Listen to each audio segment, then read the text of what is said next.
Do you know the money questions to ask when managing money as a couple? Stick around to learn 5 tips to help you manage your shared finances.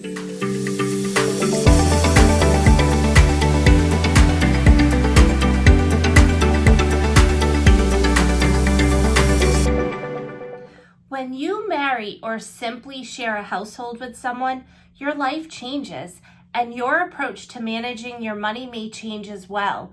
The good news is it's usually not so difficult.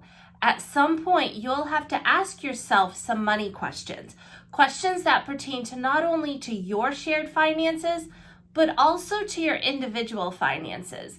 Now, waiting too long to ask questions or answer those questions might have some consequences. So here are 5 tips to help you on your way.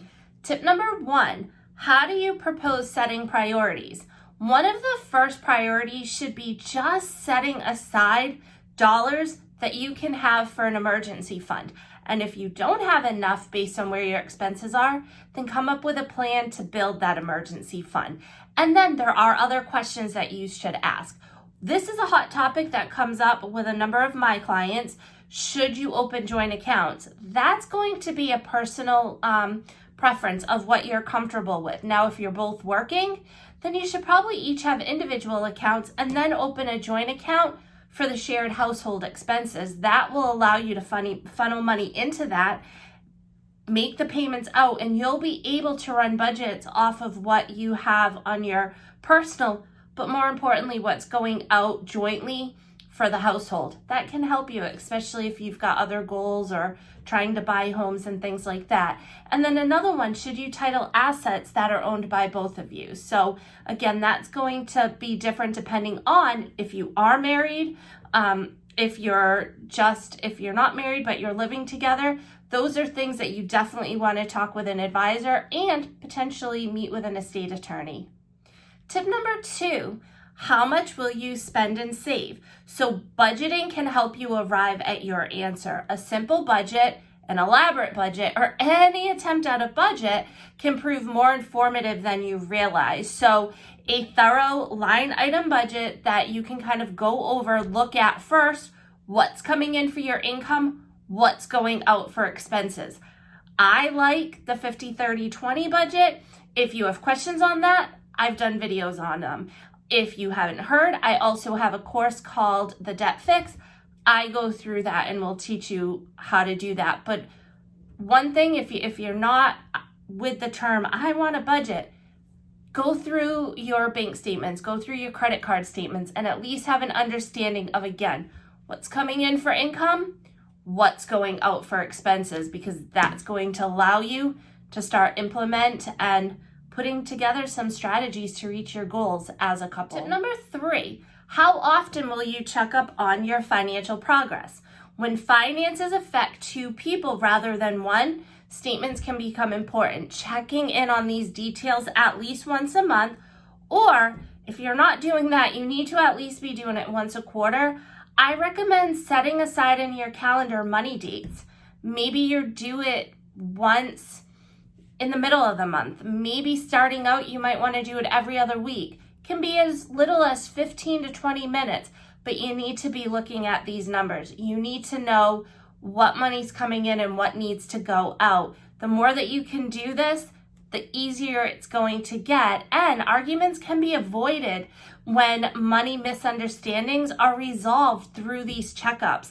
It will put everybody on the same page and really understand what's going on as a household. Tip number 4, what degree of independence do you want to maintain? Do you want to keep some money separate? Some spouses need individual financial space of their own. There's nothing wrong with that approach. This goes back to the beginning of what I talked about. Everyone has their own personal preference. I will say that I find that, again, when individuals are working and they each have income coming in, you can maintain those separate, but at least have one joint checking account, maybe one joint savings account. If there's children, you can have, one account that's funneling money that's covering the household. Maybe you have another that you put money in, that's covering for kids' activities. That will all help when you're trying to budget, when you're trying to figure out what's coming in and out. But again, there's no right or wrong. You could have everything joint or everything separate. The main thing is making sure that you're looking at these numbers and you truly have an understanding of what you're having. So again, these are the questions that you need to ask, and it's better to ask and not assume. And last, tip number 5, so important, remember, communication is key to all of this. Watching your progress together may well have benefits beyond the financials, so a regular conversation should be goal. Get everything out in the open. So many problems can be solved if you just talk and you really review everything. This is going to make each party feel like they are part of what's going on, and it can really help to make the finances run smoothly. If adjustments need to be made, you're able to make them. So remember, communicate, communicate, communicate. Remember, if you're looking for more tips and strategies, be sure to follow me on Instagram. And then also, if you need any type of guidance, if you want to have a clear-cut plan, check out my program, The Debt Fix. You can get that more information through my website, which is financiallyfitwithkatie.com. And if you have additional questions on that, be sure to send us an email at info@financiallyfitwithkatie.com.